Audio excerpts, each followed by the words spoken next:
For so many people, a destination wedding is in your dreams. You want to have this special day in this gorgeous, beautiful location. Maybe you want it in someplace tropical, someplace with water. And the things that you need to consider for having a tropical wedding, especially if you're going to be wearing wigs, are in this video. So if you want to learn more about that, then stick around.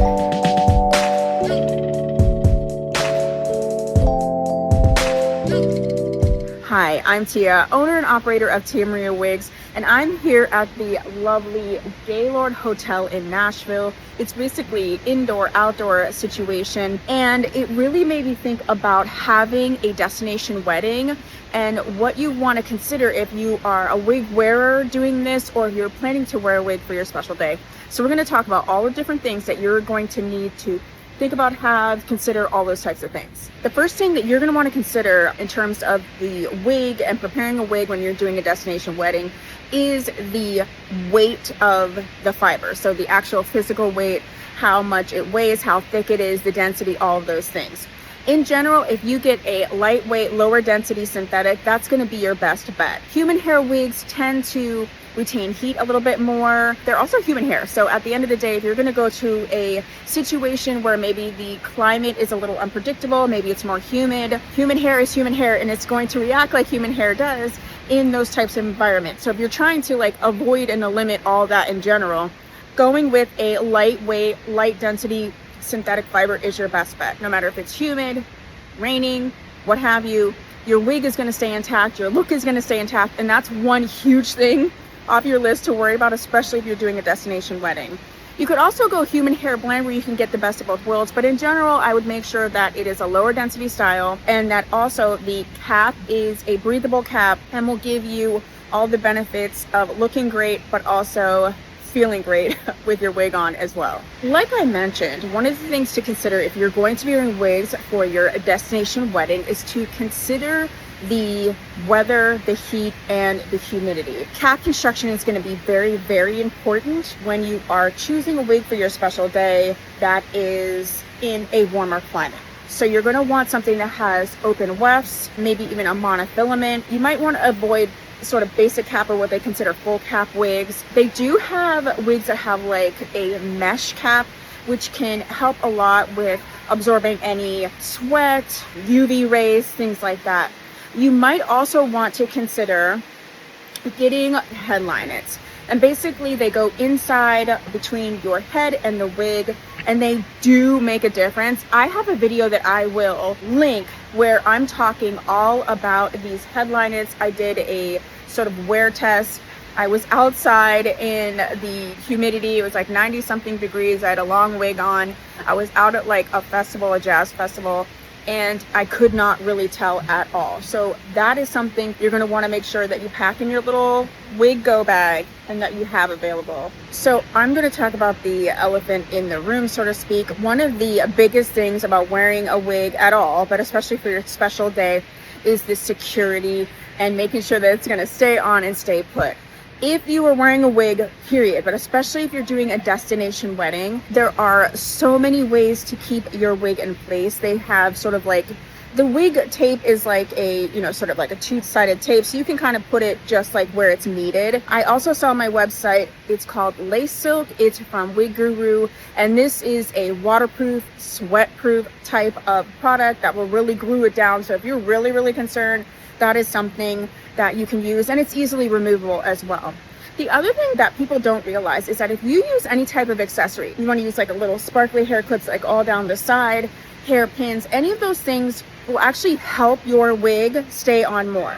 So the things that you're going to use for styling is going to help your wig even more to be secure. So make sure all of those are in your wig travel go bag. The next tip I have should be done regardless. If you're going to be wearing a wig, just like your dress, just like anything else, but especially if you're going to have a destination wedding, is you want to make sure your wig is styled in advance, that you try it on styled in advance, and that you do all of those things before you head off to your location. Maybe just wear it around, even just like cutesy little, like, you know how you do sort of like preparation type photographs. Get used to how it's gonna feel. get used to how much security you're going to need for it. Please don't just have this wig styled on a wig head and not have put it on, especially if you've never worn a wig before. That's only going to increase the stress on your special day and not decrease it.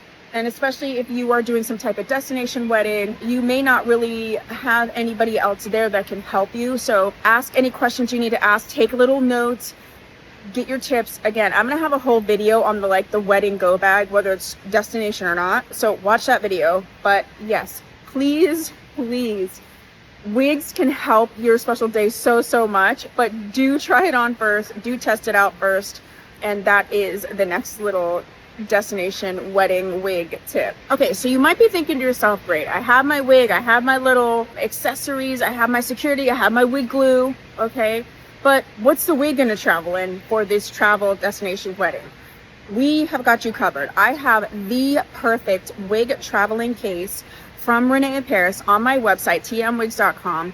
This is made for wigs. There's a section where you can put your wig cap, your little headline if you're going to need it, your wig glues and all of that. And it protects the wig so well. You can actually fit up to 4 wigs in there. It's not big though. So I would say you need a wig case, a case made for this, okay? They're not super expensive. It's definitely something you want to do, but you want to have a carrier for all of your wig and your wig stuff in one place. Okay, let's talk care and maintenance.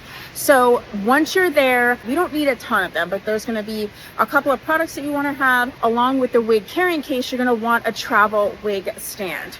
Now, you can actually get carrier cases where you can put the wig on a foam wig head and be able to travel that way. I do carry those cases. They're a little bit more expensive. They're a little bit bigger, but that's fine. They're from Milano, so you can check out my website for that. But you can also get a traveling wig stand, which is sort of plastic, and you can break it down and it lays very flat, can go right in your suitcase. You won't even notice it. So you're definitely going to want that. You're also going to want the travel size of the wig products, okay? There's sort of 2 that I would recommend. There is the travel size products from Renee of Paris. Again, you get these on my website. They are, TSA compliant in terms of size. They work very well. And then there's also a travel size set from Envy that is also TSA compliant. And it actually comes in its own little clear zipper pouch, so that's actually nice. But do not forget your styling products. Do not forget the wig stand along with the traveling case. Honestly, I've been traveling so much lately with my partner. He's big into traveling. I never really was. So I've learned a lot in terms of traveling and packing and everything like that. Maybe I'll do a video where I'm showing sort of packing all of this stuff, because it's going to seem like, oh my gosh, this is so much extra stuff. It really isn't. And frankly, I pack less when I'm going to be wearing wigs than I do when I am going to be styling my bio hair, especially when it was longer. So do not forget your care products and your styling products. I would be remiss if I didn't also discuss with you in terms of traveling for your destination special event and wearing wigs, if we did not discuss backup plan, okay? Just like anything else, especially when you're traveling, you do want to sort of have a plan B, and planning ahead for your potential need in wearing wigs for your special day is really important. So because I was saying with that wig traveling case, you can put more than 1 wig in there, you might actually want to get a backup of either the same wig, a similar wig, or a different wig that you're going to bring with you just in case. You never know what's going to happen, and you're gonna be happy that you did that. It doesn't necessarily have to be styled per se, it could be, but just having a spare wig in general. Also, it could be fun. If you're gonna go to a destination wedding, you're gonna have your wedding, of course, but you're gonna have other events too. Don't stop yourself with just the wig for the wedding day. If you're gonna do wigs, just do wigs, right? But what I'm saying is also make sure that you have backup accessories. Make sure you have different accessories. Like I was saying, accessories in general can actually help secure your wig more. And in often cases, it helps your wig look more natural. So if you're going to bring a backup of anything, I would say have extra accessories, have extra hairpins. You already have your products, you have those type of things.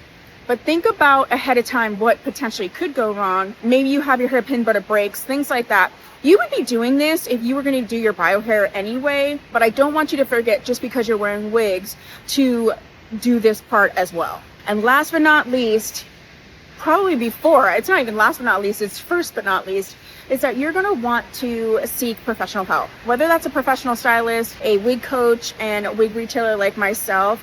Ask all the questions that you need to ask. There's no dumb questions, especially if you are a new wig wearer. Please talk to some people, talk to a few people. I have a wonderful private group and it's called Tia Maria's Wig Hangout, and everybody in that group is awesome. They'll answer all your questions and they will give you all the support and advice that you might need. And I remember somebody was going on a cruise and they were wearing a wig for the first time and they weren't sure, like, did they have to take their wig off at TSA? Like, you know, can they wear the wig in the hot tub? All of those different things. So I would say join some groups, ask some questions. You're doing that anyway for your special day. And just know that wigs can enhance your special day. It really can make it so that you aren't as stressed and you're looking gorgeous and your whole theme and your vibe and everything can be realized. But there just are a couple things, especially if it's going to be a destination wedding, that you want to consider, which was what this video was about. If you haven't subscribed, please consider doing so. We're doing so much wedding special event related content, you're not going to want to miss it. And don't forget to visit me, tmwigs.com. Okay, bye.